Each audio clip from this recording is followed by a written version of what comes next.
Hey everyone, welcome to Tech My Life. In today's video, I'm gonna show you how to change the viewers of your post to only friends. So let's get started. First, open your Tango application.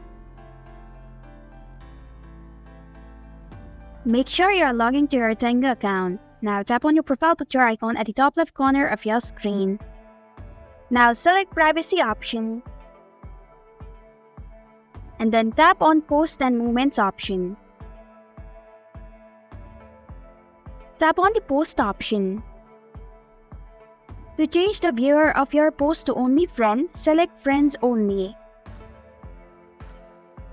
And then tap on the save button at the bottom of your screen. And this is how you can change the viewers of your post to only friends. Thanks for watching Tech My Life. If you like this video, hit the like button and drop a comment with any questions or feedback. If you are new, subscribe and click the bell icon to stay updated on the future videos.